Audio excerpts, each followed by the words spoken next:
अब तक हमने किरातार्जुनीयम के 27 पद्यों का अध्ययन कर लिया है। अब तक वनेचर ने युधिष्ठिर को दुर्योधन के राज्य की जो शासन व्यवस्था है उसके बारे में संपूर्ण जानकारी दे दी और युधिष्ठिर अब अपने अनुज भाइयों के साथ किस प्रकार से दुर्योधन को जीता जाए इसकी मंत्रणा करने के लिए जब चले जाते हैं और वहाँ पर जब अपने अनुज को दुर्योधन की स्थिति के बारे में अवगत करवाते हैं तो द्रौपदी ये सब सुन कर के और बड़ी आक्रोशित हो जाती है और उसके अंदर प्रतिशोध की भावना या प्रतिशोध की ज्वाला भड़क उठती है और उस दुर्योधन के द्वारा किए गए अपमानों से पहले ही बहुत आक्रोशित है और मन में बड़ा प्रतिशोध है। इस बात को सुन कर के कि दुर्योधन की सफलता और समृद्धि और उसका राज्य शासन व्यवस्था संपन्न और समृद्ध है तो उसके हृदय में ये प्रतिशोध की ज्वाला भड़क उठती है और इसको बड़े उत्तेजित हो जाती है क्योंकि द्रौपदी एक छत्राणी है और छत्राणी के साथ साथ वो एक विदुषी भी है। अपने साथ हुए अपमानों को वह सहन नहीं कर पा रही है और उस दुर्योधन से बदला लेने के लिए युधिष्ठिर में एक क्रोध जगाने का प्रयास कर रही है और उसे उत्तेजित करने का कार्य करती हुई अपने शब्दों में वो कहती आगे। अब इस 28वें पद्य में हम पढ़ेंगे। वह कहती है, भवादृशेषु प्रमदा जनोदितं भवत्या अधिक्षेप इव अनुशासनम तथापि वक्तुम व्यवसायन्ति माम निरस्त नारी समया दुराधया। कहती है कि भवादृशेषु आप जैसों के बारे में, आप जैसों का मतलब कि आप जैसे युधिष्ठिर, आप युधिष्ठिर जैसे बुद्धिमान राजाओं के विषय में, उनके बारे में परमदा जनोदितम, परमदा यानी स्त्री, परमदा जनों यानी स्त्री जनों द्वारा, उदितम यानी कही हुई या स्त्री जनों द्वारा कथित, अनुशासनम अधिक्षेप इव भवति। अनुशासनम स्त्री जनों के द्वारा कथित अनुशासनम यानी कि अनुशासन का मतलब परामर्श, सलाह, मशवरा या शिक्षा। ये जो वचन है, उपदेश के वचन, शिक्षा के वचन, परामर्श वचन, ये अधिक्षेप इव, अधिक्षेप माने अपमान, अपमान या तिरस्कार, निंदा, अधिक्षेप इव अपमान सा, तिरस्कार सा, भवति माने होता है कि आप जैसे बुद्धिमान राजाओं के बारे में स्त्री जनों द्वारा कथित परामर्श जो वचन है वो अधिक्षेप इव भवति, अपमान जैसा होता है। तथापि फिर भी निरस्त नारी समया, नारी समया निरस्त नारी जन समया यानी नारी जन की जो समया, जो सीमा है, जो मर्यादा है, उसको निरस्त करने वाली दुरादया, दुराधया, आदि मतलब मानसिक पीड़ा, दुर मतलब दुसह जो सहन नहीं किया जाए, ऐसी असहनीय या दुसह्य मानसिक पीड़ाएं। कौन सी मानसिक पीड़ाएं? जो निरस्त नारी समया, जो नारी जनोचित मर्यादा को निरस्त करने वाली दुराधया, दुसह्य मानसिक पीड़ा माम मुझको, मुझ द्रौपदी को वक्तुम बोलने के लिए, कुछ कहने के लिए, व्यवसायंती प्रेरित करती है, उद्दीप्त करती है, मुझे मजबूर करती है। यानी कि वो कहती है कि आप जैसे बुद्धिमान राजाओं के बारे में स्त्री जनों द्वारा जो परामर्श या वचन जो भी कुछ कहा जाता है तो वो आप एक तरह से अपमान जैसा होता है। फिर भी क्योंकि दुर्योधन ने उनका भरी सभा में अपमान किया था और वो जो पीड़ा उसके अंदर है तो वो कहते हैं कि फिर भी जो दुसह्य मानसिक पीड़ा है मेरी, वो मुझे बोलने के लिए मजबूर करती है। मतलब मुझे बोलना नहीं चाहिए, आप जैसे बुद्धिमान राजाओं को कोई सलाह नहीं देना चाहिए, लेकिन फिर भी मेरी जो मानसिक पीड़ा है वो मुझे मजबूरन इस हेतु परामर्श देने के लिए मजबूर कर रही है। तो यहाँ पर स्त्री जनों द्वारा यानी कि महिलाओं द्वारा जो राजनीतिक कार्य में हस्तक्षेप करना, राजा को सलाह देना, ये बड़ा अनुचित माना जाता था। किस समय अपने शत्रु के बारे में क्या निर्णय लेना है, इसका निर्णय राजा अपने विश्वस्त सहयोगियों के साथ मंत्रणा द्वारा करते थे, रणनीति बनाते थे, कोई योजना बनाते थे। जब गुप्तचर से प्राप्त सूचना के आधार पर युधिष्ठिर अपने भाइयों के साथ, अपने अनुजों के साथ मंत्रणा करने लगे, तब द्रौपदी दुर्योधन की सफलता को सुनकर, उसकी समृद्धि को सुनकर, उसकी सुशासन व्यवस्था को सुनकर अपनी प्रतिशोध को रोक नहीं सकी और वह अपनी परामर्श देने के लिए तत्पर हो जाती है। और वो अपनी परामर्श देने से पहले ये स्वीकार करती है कि आप जैसे भवादृशेषु, यानी आप जैसे बुद्धिमान राजाओं के बारे में, आप जैसे बुद्धिमान राजनीतिज्ञ पांडवों के बीच में, 5 भाइयों के बीच में एक मुझ जैसी स्त्री द्वारा सलाह देना अनुचित है, लेकिन फिर भी मेरी मानसिक पीड़ा जो है उसे कहने के लिए प्रेरित कर रही है। निरस्त नारी समयः दुराधया, यहाँ यह जो वाक्य है, तो द्रौपदी का ये जो कथन है वो इसका मतलब ये है कि दुर्योधन आदि कौरवों के द्वारा जो द्रौपदी पर अपमान किए गए थे, उनकी मानसिक पीड़ा उस स्त्री को सलाह देने वाली, यानी स्त्री पुरुषों को, राजाओं को सलाह देती है, उससे अधिक वो मानसिक पीड़ा उसकी है। और इसी कारण वो अपनी मर्यादा को लांघ रही है कि स्त्री को आप जैसे बुद्धिमान राजा को सलाह नहीं देना चाहिए, आपका अपमान है, लेकिन फिर भी क्योंकि वो पीड़ा उसके मन में है, वो बहुत अधिक उससे बढ़कर है, इसलिए उसको मर्यादा तोड़ने को, निरस्त नारी जनन, यानी नारी जन की जो मर्यादा उसको तोड़ने के लिए वो मजबूर कर रही है। अब वो अपने उद्गार प्रकट करने के लिए मजबूर हो रही है। अब क्या उद्गार प्रकट करती है अगले श्लोक में देखेंगे। वो कहती है अखंडम अखंडल तुल्य धाम भी चीरम धृता भूपति भी स्ववंशजयी तवया आत्महस्तेन मही मदच्युता मतंगजेन सृग इव अपावृजिता। वो कहती है कि आखंडल तुल्य धाम भी, आखंडल, आखंडल मतलब इंद्र,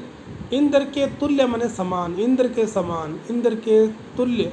धाम भी, धाम वाले, इंद्र के समान पराक्रम वाले, इंद्र के समान तेज वाले, स्ववंशजयी अपने वंश में अजय यानी उत्पन्न होने वाले, स्ववंशजयी अपने वंश में उत्पन्न, भूपति भी राजाओं के द्वारा, अपने वंश में उत्पन्न राजा। कैसे राजा थे वो? अखंडल तुल्य धाम भी, इंद्र के समान प्रभावशाली, इंद्र के समान तेज वाले,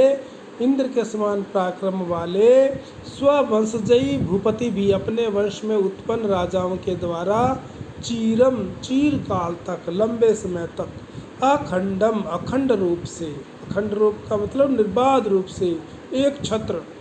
धृता धारण की गई अर्थात पालन की गई, पालित की, मही पृथ्वी, एक छत्र रूप से धारण की गई पृथ्वी, यानी कि अखंड रूप से पालन की गई मही पृथ्वी, और मदच्युता, मदच्युत, मद यानी मदजल, च्युत माने बहाने वाले, मदजल बहाने वाले, मतंगजेन, मतंग यानी मदमस्त, गजेन यानी हाथी, मदमस्त हाथियों के द्वारा, श्रग इव, श्रग यानी पुष्पमाला, पुष्पमाला की तरह, श्रग इव पुष्पमाला के समान, तवया तुम्हारे द्वारा, युधिष्ठिर कह रहे त्वया तुम्हारे द्वारा, आत्महस्तेन अपने हाथ से, अपवर्जिता, अपवर्जिता यानी त्याग दी गई है, आपने अपने हाथ से उनको, उस राज्य को, उस पृथ्वी को त्याग दिया है, परित्यक्त कर दी गई है आपके द्वारा। अब यहाँ पर जो है ना द्रौपदी वो कह रही है कि अखंडल तुल्य धाम, इंद्र के समान पराक्रम वाली। ये कहने का मतलब यहाँ पर युधिष्ठिर को वह कहना चाहती है कि आपके जो पूर्वज थे वो इंद्र के समान पराक्रमशाली, इंद्र के समान प्रभावशाली थे। इन्होंने अपने पराक्रम से अपने राज्य का विस्तार किया। और कैसा राज्य का विस्तार किया? राज्य कैसा था? राज्य था अखंड, अखंड धृतामही अखंड रूप से धारण की गई, अखंड रूप से पालित की गई पृथ्वी, है ना, यानी कि संपूर्ण पृथ्वी पर अपने पराक्रम से जो शासन करने वाले आपके जो पूर्वज थे, उन्होंने अपने पराक्रम से अपना राज्य का विस्तार किया और यश प्राप्त किया था। इसलिए तुम्हें भी उनके समान पराक्रमशाली होकर के, पराक्रमी होकर के उनके योग्य उत्तराधिकारी के रूप में आपको सिद्ध करना चाहिए, यह संदेश देना चाहती है। इसलिए उसने कहा अखंडम अखंडल तुल्य धाम भी। और इस कथन से एक बात और वो कहना चाहती है कि लोग तो राज्य प्राप्ति के लिए बहुत सारे प्रयास करते हैं और राज्य प्राप्ति करके उस राज्य की सुरक्षा करते हुए उस राज्य को और बढ़ाते, अपनी सीमाओं का आगे विस्तार करते जाते हैं, किंतु आपने तो अपनी वंश परंपरा से जो प्राप्त अखंड राज्य को अपने शत्रु को स्वयं ही समर्पित कर दिया, है ना, स्वयं ही दे दिया अपने शत्रु को। आत्महस्तेन अपवृजिता, अपने हाथ से आपने उनको अर्पित कर दिया। तो इससे न केवल आपका चरित्र दूषित हुआ है, न केवल आपका यश कलंकित हुआ है, अपितु अपने पूर्वजों के पराक्रम और यश का भी अपमान हुआ है। इसलिए आपको अपने पूर्वजों के यश का ध्यान रखते हुए उस दुर्योधन से तुरंत बदला लेना चाहिए, यह कहना चाहती है यहाँ पर द्रौपदी इस पद्य में। आगे जो है ना, युधिष्ठिर को वो एक बात और कहा इसमें कि क्या कहा था कि मतंगंजन, कैसे हाथी था, हाथी का उसने युधिष्ठिर को मदजल बहाने वाले हाथी के समान बताया है ना, मदजल बहाने वाले हाथी के समान, मदच्युता मतंगजन, मदमस्त हाथी के समान। कैसा कि जो हाथी अपने मद के कारण अपने स्वयं की पुष्पमाला को श्रृग पुष्पमाला की तरह, यानी मदजल बहाने वाला जो हाथी है अपनी पुष्पमाला को स्वयं ही दूर फेंक देता है, उसी प्रकार क्योंकि मद के कारण, क्योंकि उसमें बड़ी शक्ति होती है, तो मद के कारण उसी प्रकार उस शक्ति संपन्न होते हुए भी आप पांचों पांडव इतने शक्तिशाली और शक्तिशाली आपका वंश रहा है, इतने शक्ति संपन्न होते हुए भी अपनी लापरवाही से आपने स्वयं के राज्य को, लापरवाही मतलब जो जुए में हार गए, तो अपनी लापरवाही से स्वयं के राज्य को युधिष्ठिर ने त्याग दिया। किस प्रकार त्याग दिया है? जैसे मदजल बहाने वाला हाथी जो है पुष्पमाला को दूर फेंक देता है, उसी प्रकार आपने अपनी राज्य की पृथ्वी जिसका उपभोग अखंड रूप से करते आ रहे हैं आपके पूर्वज, उसको आपने फेंक दिया है, दुर्योधन को त्याग दिया है, उसको दे दिया। अब कहते हैं कि वर्जंती ते मूढ़ धिया प्राभवम भवंती मायाविषु ये न मायिना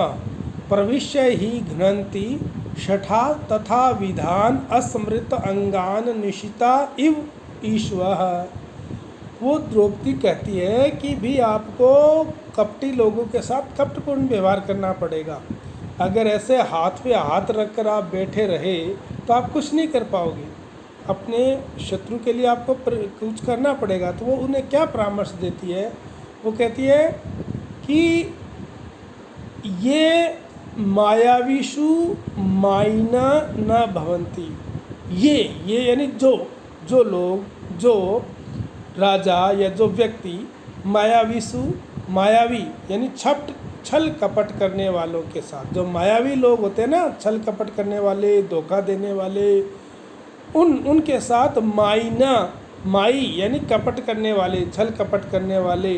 न भवंती नहीं होते हैं। ते वे मूढ़ धिया, मूढ़ धी यानी बुद्धि, मूढ़ माने मूर्ख, मूर्ख बुद्धि वाले, वे मूर्ख लोग, वे विवेक शून्य पराभवम पराजय को, अपनी हार को वर्जंती प्राप्त होते हैं। वो कहती है कि ये मायावीषु मायिना न भवंती, जो मायावी जो लोग होते हैं छल कपट करने वाले,